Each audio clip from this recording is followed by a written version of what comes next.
real deal, man, real deal.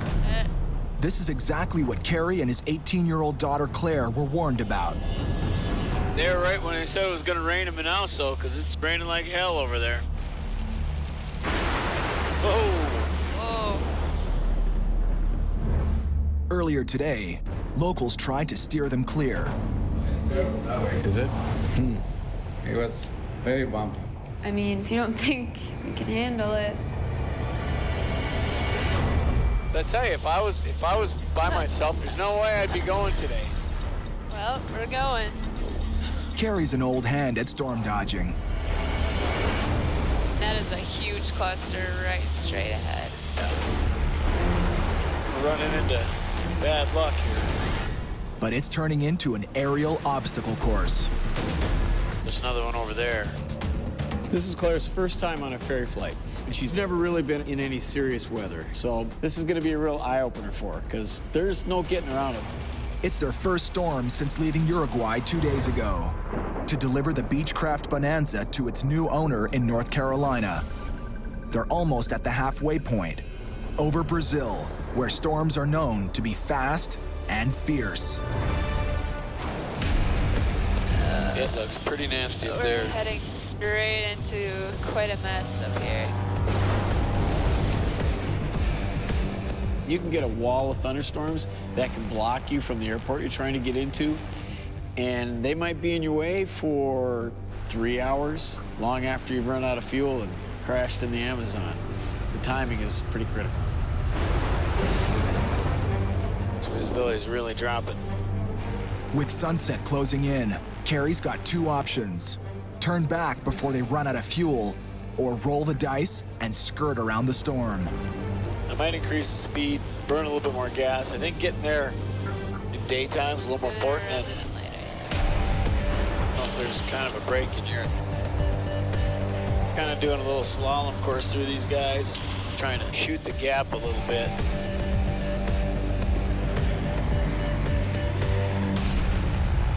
They clear the worst of the storm, Visibility 5,000. but it's left behind a thick trail of cloud. Okay, decision height is 450 feet. Okay, if you don't see the runway yet, I'm going around. Claire needs to spot the runway before the plane gets too low.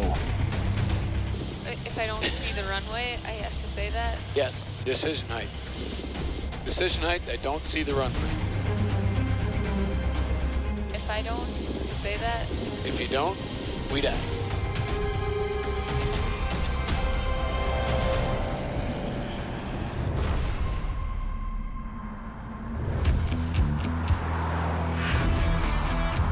Hey, so how far are we from the airport? About 5 minutes. Oh, cool. Check it out. Check out the Cessna coming in the lane.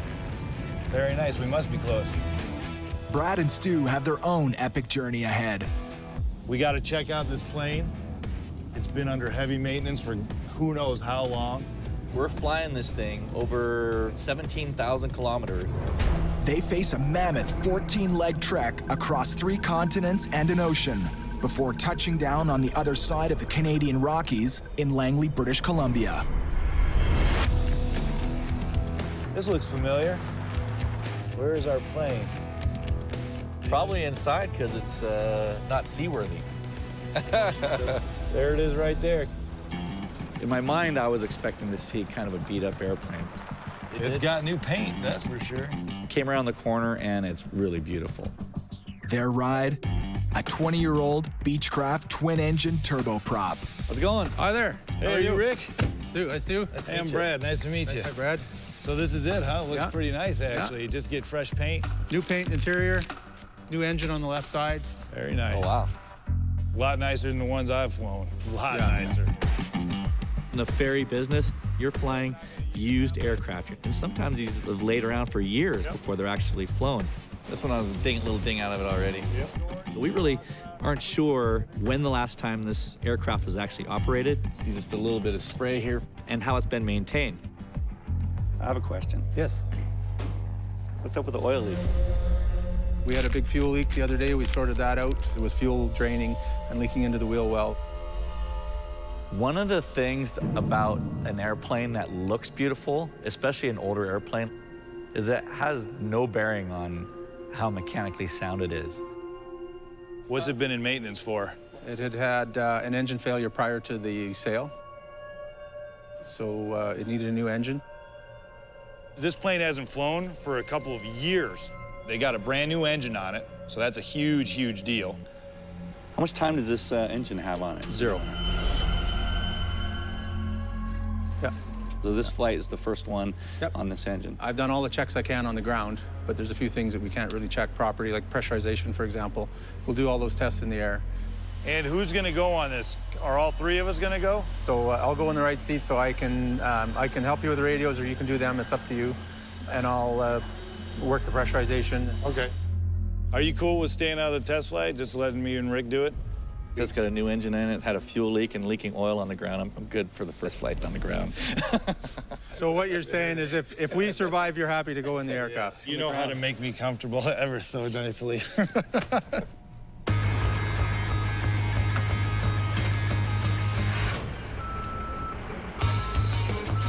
You flown 1900s before?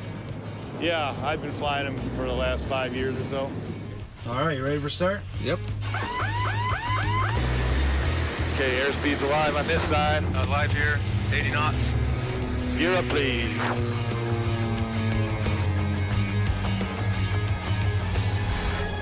Well, it flies.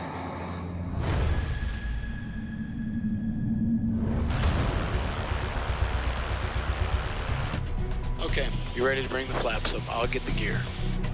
After maneuvering this 13-year-old Bonanza through storm clouds, Cory and Claire face a wall of fog over the runway. If we have to go around, at the decision point, I'll give it full throttle. Be ready for the approach flaps to come up. And on this landing, I really need her to pull her co-pilot weight. We have to work as a team to land this plane safely. A foggy landing can challenge any co-pilot. 316 Papa, descend 1,500 feet. Claire is still earning her pilot stripes. Descend to 1,500. That's your job. Sorry. There was a lot that my dad was expecting me to do on this flight, and a lot of times I'm used to just sitting back and letting him do all the work. You're gonna, know the final decision height. You're gonna be looking for that on your altimeter. In just 300 meters, Claire's got to spot the runway or they risk hitting the ground. If she can stay focused long enough. Tower 118.3, salon. 118.6. 118.3. 118.3, 365. That's it, salon. All right, Claire. You're not paying attention. I know it's really exciting to be on your first ferry flight, landing in the middle of the Amazon jungle in a thunderstorm. But come on, give me a little help. Don't be taking pictures so you can send them to your friends. Right to 070 to north.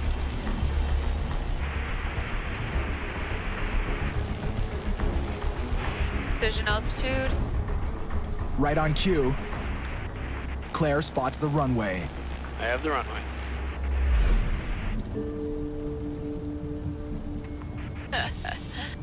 Well, despite my better judgment, we made it. We did. Aren't you glad now that we added on a chunk to our trip? No, I'm not. I'm not happy. We did 3 legs today. I'm tired. I want to take a day off.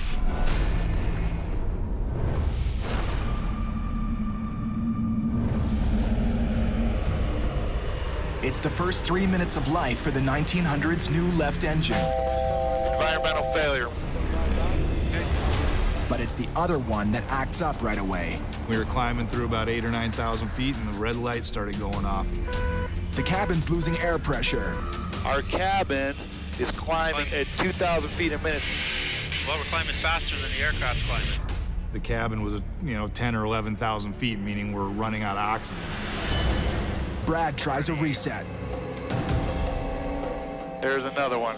Bleed air fail. Fail a second time, eh? Yeah, Well, it failed a basically- second. Hold on 1 second. Why aren't these working? Now the new engine stops feeding air pressure to the cabin too. So in fire fail, we got a pressure spike. The airplane's designed that if one side fails, the other side is capable of running the whole system. The new engine was not capable of doing that. So the right side failed, left side just couldn't pressurize the blade. We talked last year. I don't know. Now, a new problem. Must be a cabin air leak or something. Turn back now. We're having multiple problems with the airplane.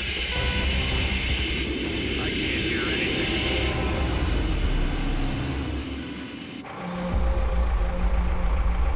We're here safe and sound. I mean, I said, let's go for it, and pushed him into it, kind of.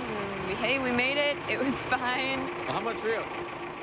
I don't see why we can't just do the same tomorrow. But after pinning more than 3,300 kilometers of sky time in only 3 days, Thank you. Carrie has other ideas. I want to take a day off. You know, I've done all these ferry trips, and every single one of them I've been rush, and fatigue's a killer. Let's rush now and enjoy our time in the Caribbean later. When I'm having arguments with other co-pilots, I'm used to winning. When I'm dealing with Claire, it's like arguing with myself, and that can be kind of tough. We can still enjoy our time in the Caribbean. Not as much. Why not as much? We're not even gonna be home by New Year's if we take this whole trip lax. I'm really pushing my dad to get to the Caribbean for Christmas. When he's trying to make safe decisions, I'm kind of just pushing to push along because I know he can, I know he's a good pilot. I don't want to get up at 5 o'clock. We've been getting up at 5 o'clock in the morning for 4 days. Set it yourself. It's like drinking from the fire hose. You just gotta go, go, go. Yeah, but I don't have to. I don't have to go all the time. We can stop. Something that Claire's having a hard time understanding is the effect that fatigue has on a pilot. I want to take a day off, and she wants to keep going.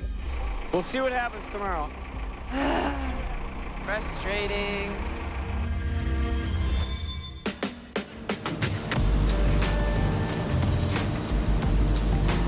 Hey, Claire, gotta get a picture of me driving a boat on the Amazon. In the battle of wills, Carrie's won this round. It's a day off flying. It really is. Okay. Yeah. When I say no to my dad at home, I'm just being an annoying teenage daughter, but here I'm his co-pilot, so I kind of have to do what he says. But this is no hammocks and beer-filled afternoon. I think this is some serious jungle. Flying over 600 and some miles of jungle in a single-engine aircraft is pretty dangerous, actually. Any one of 1,000 things can go wrong, and boom, we're in the jungle. Carrie's already had one close call. Last year, They're running pretty low. over the same stretch of rainforest, I really hope we make it. Oh, there we go. Good. There's like priority landing, fuel critical. Normally, in these accidents in planes, people don't know how to survive when they fall down, when they get in the middle of the jungle. So that's why most of them die. You guys have short pants, no socks. Be careful. This is the time that the snakes are concentrated on the trail. They're small but venomous. So they use this ant here as a mosquito repellent, covering the smell of the human body. Okay, that's kind of freaky. This is insane. If you have a crash and be lost in the jungle, the animal that you should really look out of like is from the wild pig. The ones that goes in very big groups, and they're cannibals. Huh. A herd of wild pigs. This is crazy. Right now, it just seems kind of overwhelming. I mean, some pretty intense jungle out there, and I'm not prepared. If you want to start a fire, take the battery to start a fire very fast. And that's the one thing that we could use to signal aircraft that are searching for us. You know, we build a big smoky fire. Yeah. I had my doubts coming into it, but this is some good training. Well, this stop here, this is just for the shelter. Yesterday, I was ready to hit the sky. Now, being immersed in the Amazon jungle definitely puts a lot of weight on my thoughts. It could be the difference between life or death.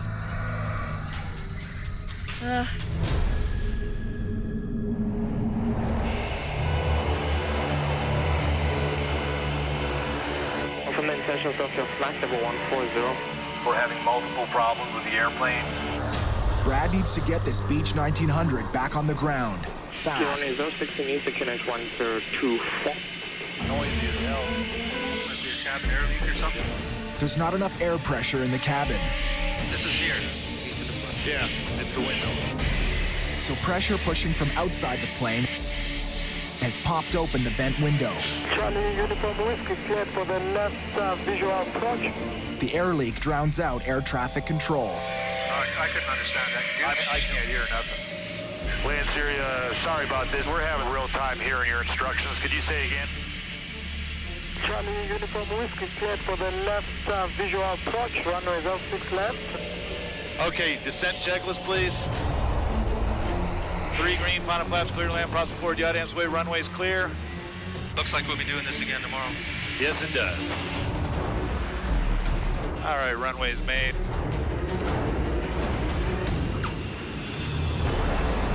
It was just test flight from hell.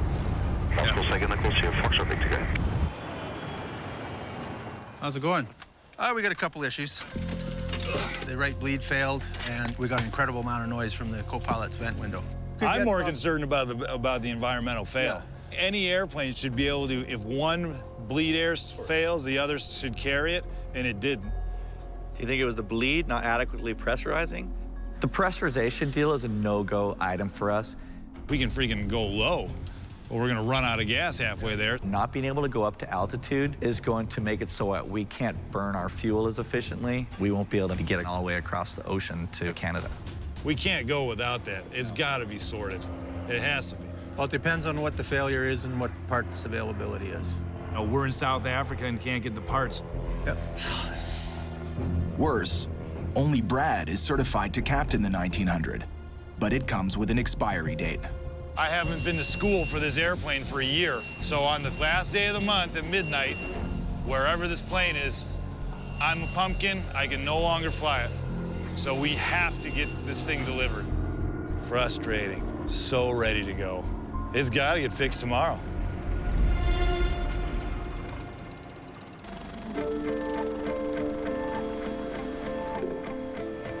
The fuel to check. Make sure it's the right kind of fuel for the airplane. I think the survival training really brought something home with Claire. Claire is taking everything a little bit more seriously, so she's doing her job better. Checking the plane over, checking the fuel. And make sure there isn't any dirt getting in there, because that could cause problems. Could be some major issues on a leg like this. I need to prove to my dad that I can be a competent co-pilot, and this is where it really comes down to it, where everything has to be impeccable. There's no room for error over a leg like the Amazon. It's 655 kilometers of dense rainforest before they'll see another runway. All right, all set? Yep, let's go. 316 Papa, clear for takeoff. It's all yours. Okay, everything looks good. I want her to fly most of this trip. I want her to have her hands on the controls as much as possible. We're not driving to Boa Vista. I got it, I got it. I know. Oh. Couple of bumps. Okay, start your left turn.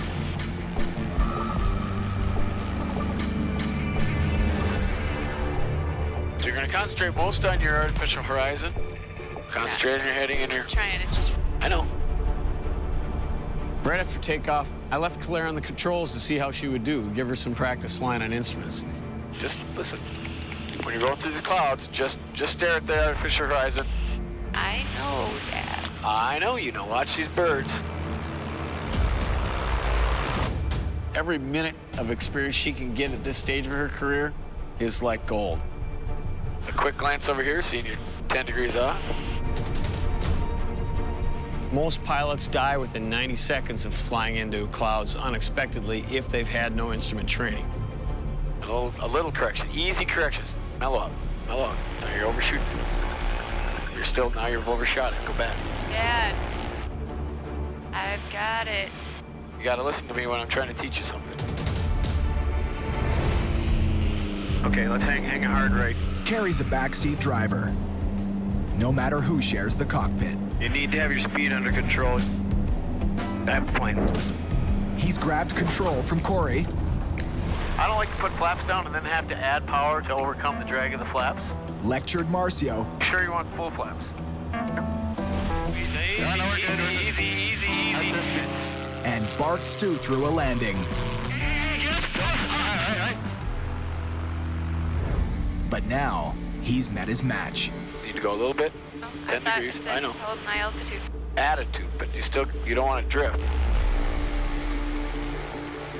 It wastes a lot of gas and energy if you're flying all over the place constantly, banking the plane, flying like a drunken sailor. The only thing more annoying than a backseat driver is having one next to you in the cockpit while you're trying to fly. Not gonna say exactly. I understand, but every time prior to that, you overshot it by 6 or 7 degrees. I understand that it happens, but you have to get better at it. Well, I know, but I've got it once. I'm not stupid. I know what you said. Well, when I tell you to do so something the first time, don't argue with me. Just say, okay, That's what I'll try. Said. You didn't try. And don't tell me to, stop. Don't tell me anything. I know it all, because you don't know it all. You don't know hardly anything. I'm not going to get any better with you yelling in my ear. Okay, well, first of all,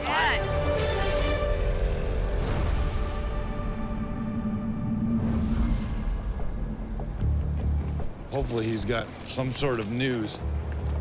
News is good. Brad and Stu need the Beech 1900 back in fighting form. It's due in Canada in just a few days. But I just want it fixed. There's no more problem. We're done. A little disconcerting. This is bad. And we walk into that hangar, it is in complete pieces. Tools everywhere. All the cowlings were off. All the wheels were off. They do have a wrecking crew on this thing, don't they? I mean, they're all over, like 50 dudes out there, I'm telling you. This thing is nowhere even close to being ready. The plane is not delivered by the last day of this month at midnight. We're dead in the water. That's when Brad's certification to fly this plane expires. The 1900 would be stranded between here and Canada with no qualified pilot to fly her. Rick in the house? Anywhere? Oh, there you are. You got the full-on wrecking crew out here today, huh? Yeah, well, we've been pulling it apart for a while. You know, the first impression of the plane, it was super nice. I mean, the paint looks great and the interior looks great, but at the same time, they call that polishing a turd. You take an airplane, slap a nice coat of paint on it to cover all the cracks and bumps and bruises. Well, now there's 4 or 5 components in the system that could be the problem. So we're just gaining access to those to do some tests and narrow down the culprit. The airplane has had a bit of a rough life. The plane's got its quirk. Apparently it got repoed. All 3 banks showed up and started going, oh, I want my airplane. And then the court battle started with who actually got a piece of the plane. So it's been sitting on the ground for like 3 years or something like that. So it's bound to have problems, and it did. It had problems. So this valve is defective then? This valve is the source of the 1900's cabin pressure problem. It regulates air pressure in the plane. And I don't know if or when we can get one. Unfortunately, here in South Africa, we can't just go across the street to the parts supplier and buy what we need for any price, really. They're just not available. So the entire cowl system's got to come off. This lower cowl takes a long time to do it. Yeah. I think I'm glad I'm not a mechanic, because it is just a total mess in there. We could be here for days.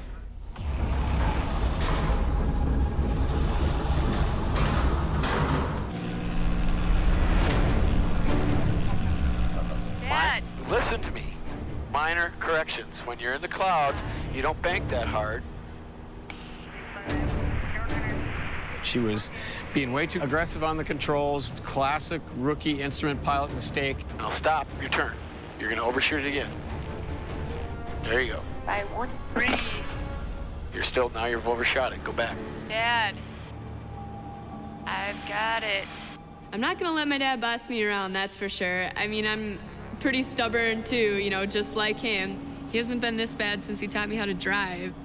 And I knew it was going to happen. You're going to go right past You could tell me once, but if you keep yelling I'd never told you the first time. You were doing it. You're learning for the first time, and I needed you to shut up and listen. The first time you said it, I knew what you meant. I'm a pilot too. I'm second in command, so I'm gonna hold my ground. That's for sure. I'm just trying to tell you what to do, and I don't want you to argue with me when I'm telling you that. I'm teaching you something. I'm learning, and when you're learning, you do things wrong. Like now, you're 10 degrees off heading. I'm trying to deviate from this huge cloud.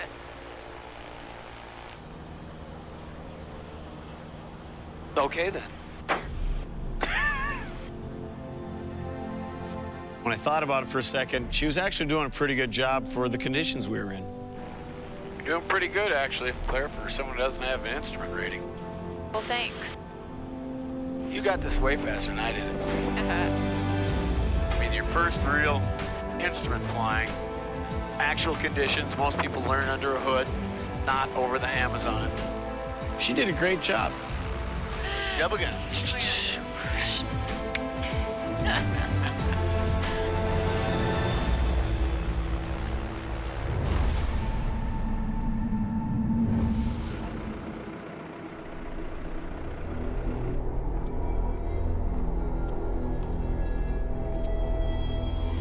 Hello, again.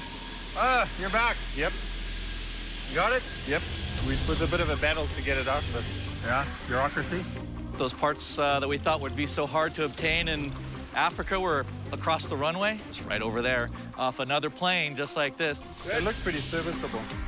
A new valve should put a stop to the plane's cabin pressure problem. Let's not mix them up. Exactly, that's what I want to. That automatically takes care of the window that's been popping open. Thank God they can get this thing fixed and we can get on our way. Great, well, let's put it in. Cool. It's entirely possible that the part that we got was initially even cannibalized from this plane. So it's just the way it works down in Africa. Now put the connector on and we're ready to go. It's got four tanks. Can you fill all of them full? As full as you can. Thank you. We're hoping to get this thing and moved over to the terminal at 11:30. You know, we want to be wheels up at 1. So this is our fuel release, so that's okay. No, that's not okay. It's not okay. No, I don't know this one at all. There's like a big problem with fuel. What's that? It totally up the fuel release. Yeah. We got to pay with the credit card for all this gas. Called for fuel. It's the only fuel on the field. Showed our release, and they've never heard of the company. It's got to get paid for. There's a semi-truck parked in front of us. We can't leave. He's not moving that truck till that fuel's paid for. Yeah.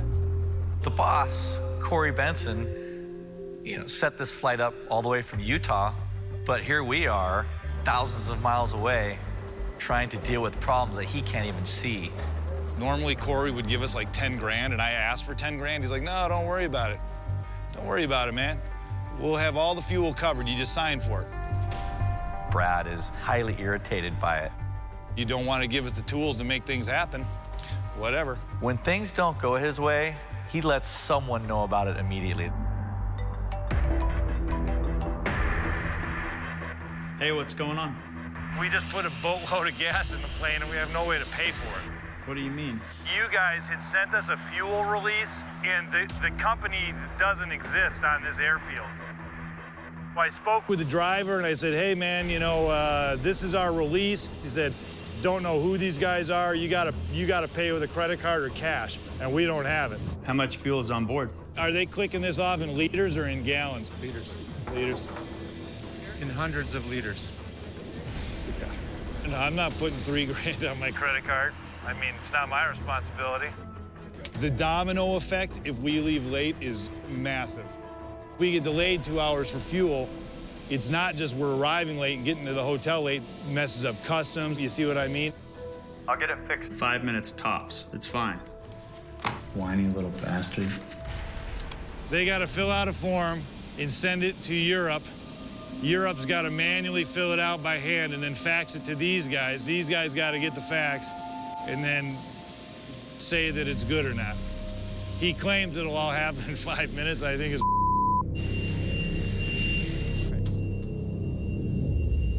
All right. They actually came through as promised. 5 minutes, we got the paper to give it to them and be able to pay for the fuel and be free of the fuelers. Works for me.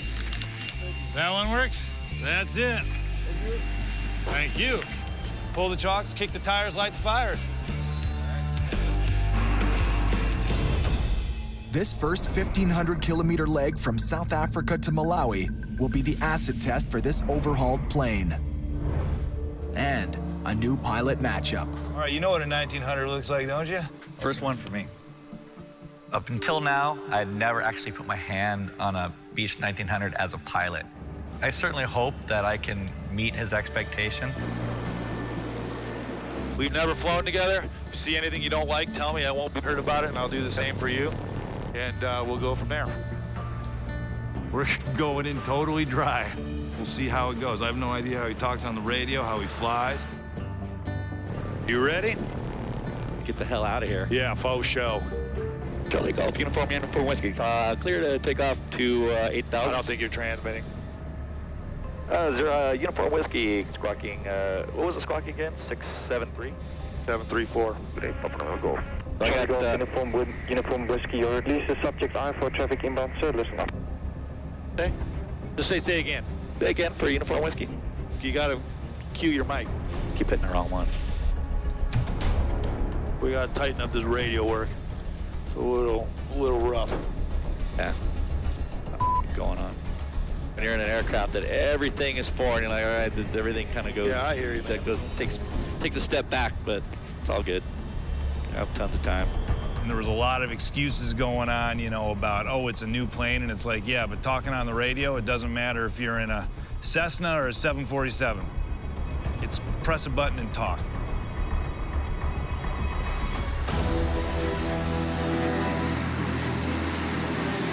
Charlie Golf, uniform very clear to departure 0611. No, we're not clear for departure. To line up and wait. Like I said, man, gotta tighten up those radio calls. We're not cleared for departure. Stu, who is way, way behind the 8 ball, he's pretty low time. He doesn't even have 1,500 hours yet, so there's going to be a lot of mentoring going on, I think. Uniform whiskey's ready for departure. And tell them 2 crew, 0 packs, 5 hours gas. And uniform whiskey, we have 2 crew with 0 passengers. We have 5 hours fuel. Here we go, Big Cat. Work your magic, cowboy. Ooh, a little windy. Positive rate, call it. Positive rate, gear up. Whiskey enters the TMA, heading 030. Was that for us? Yep. Get your game together. It's radio work.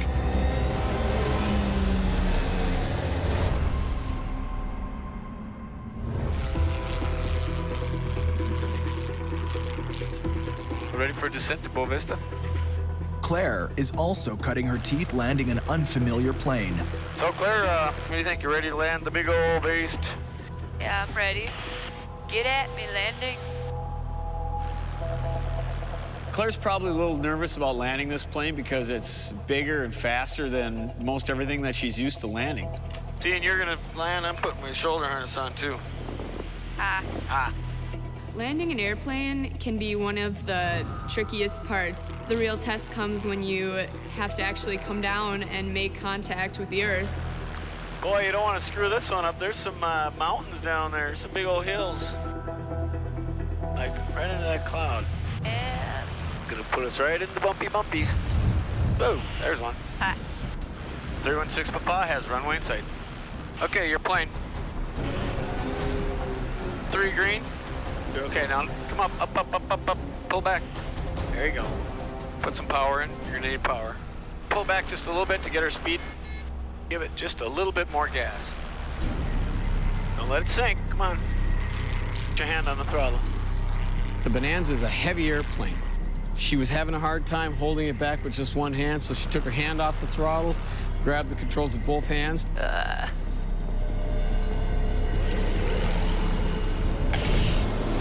Boom. Throttle off. Oh, I got it. Never take your hand off the throttle, Claire. She left a little bit of power in, so as soon as we landed, back up we went. Kind of a bounce. yeah, I know to not do that, but I just couldn't steer. Yeah, never take your hand off the throttle when you're landing, because then you got to reach for it. You might pull the wrong thing back. I'm just not used to this side. It's like flying riding left-handed. I just can't. Yeah, flying. Not used to it. The wrong hand. Clear to left back now, okay? All right, Claire. You didn't break the airplane. Poor hula girl. Your landing smashed. Hey. Throw hula girl. She was falling over long before that. I don't know. Welcome to Boa Vista.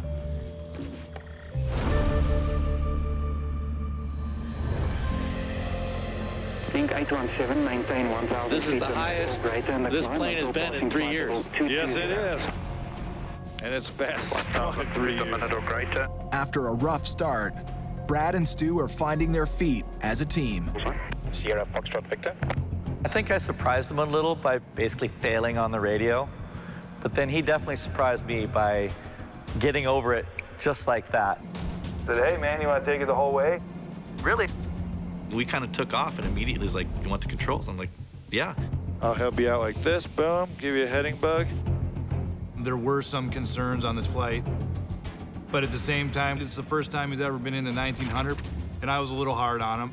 Right here, if you turn right here to about 320, that'll put you on a perfect downwind. And I flew basically the whole thing all the way to Malawi.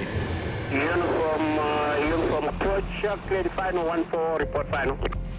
We're 9 minutes away from the airport, and then we can start down. I'm expecting him to say, okay, I have the controls, I'll land the airplane. Yeah, you know what? Take your time coming down. Yeah. And then on descent, he made no indication he was going to take the controls from me. Okay, got flaps here. Props come up whenever you call it. I would probably do it now just so you get a feel for how much it slows it down. Thumbs up. I just can't make him sit in the right seat, talk on the radio, and flip the gear. That's what they call gear in aviation. You can start bringing her down to ref 10. I don't want to see anything lower than ref 10.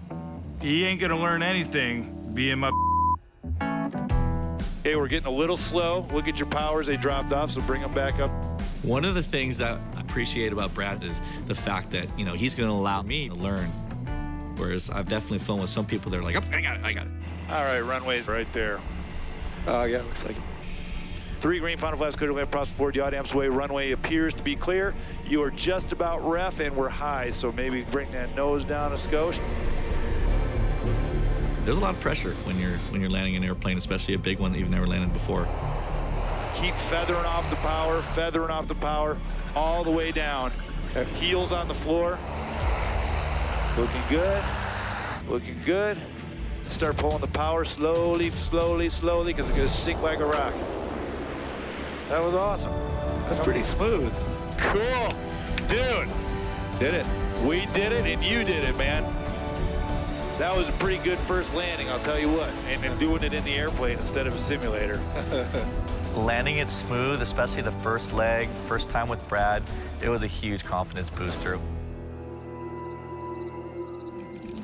Yeah, so I'm tired, man. I want something to eat in a hotel room. How you doing? Yeah, Are you the man? Yeah, I'm the taxi. Very nice. Thanks for waiting for us. Once again, we're not even gonna have a chance to see anything. Hotel, dinner, sleep, and leave. Oh, and this window doesn't roll down. You should probably turn the headlights on. It is freaking pitch black out here. Oh, it's freaking dark. It's black.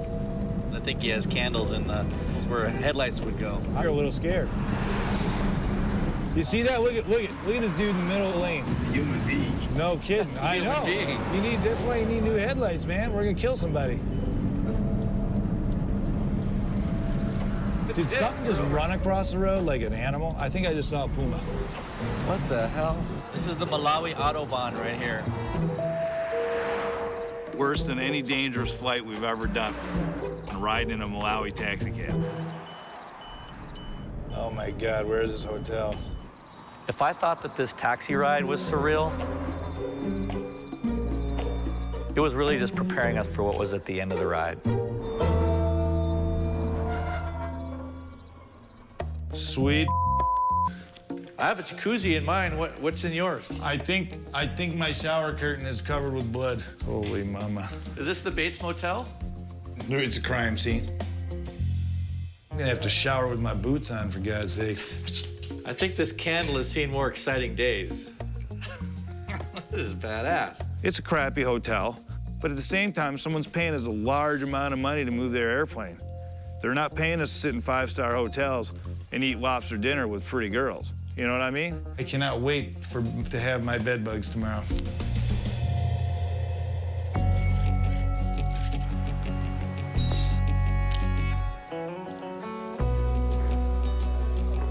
How you doing? You'll be happy to know that all of your shaving supplies, your underwear, and your pants are all sitting in the front by the car. They're what? What? I knew you'd like that. Like shaving kits open in your pants. Are you kidding me? No. So they just took my shit out of the room and just stacked it on the corner. Let's put it by the van. There's like thousands of dollars worth of stuff in there. I'm gonna go take care of that. I hope he's kidding me, but I don't think he is. Yeah, my shit's right there.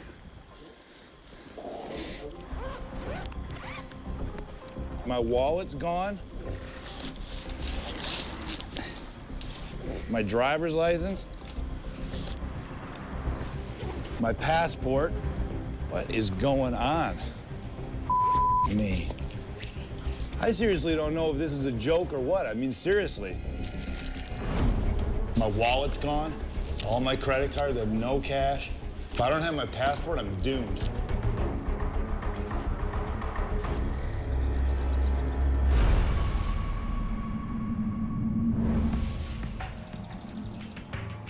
Come on up here, Claire. Thank God for the breeze. You can just push on that wing. It's Christmas Day. Carrie and Claire's present to themselves is a little R&R, just a few hours away. Okay. Fuel, customs, flight plan, weather. Okay. Normally in this situation, we just gas up, clear customs, and we're on our way to the Caribbean for a white sand Christmas.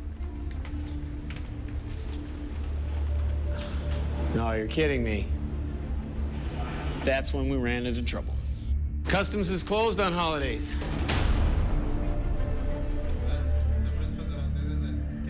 We're here till tomorrow. So, great. Dang it. Merry Christmas. That's a bummer. Yeah. It's about to get worse. You got your passport on you? The local cops are suddenly suspicious. Ah, federal police? Having a guard with a submachine gun meet you on the ramp and escort you to immigration, that was a first for me.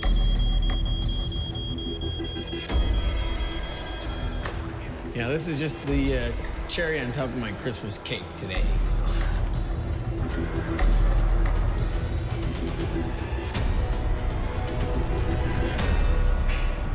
Next time on Dangerous Flights. This is infraction. Have Carrie's rule-breaking ways I might be spending this Christmas in jail. finally caught up to him. I have no idea what I'm gonna do. It can be done. No, it can't. It cannot. Brad takes on the boss. Cory is wrong and I'm right, and I'm not gonna give in. Son of a Systems down. altitude selectors failed. The DI's boots are failed. The Beech 1900 shows its ugly side. Those are the signs that lead to an accident.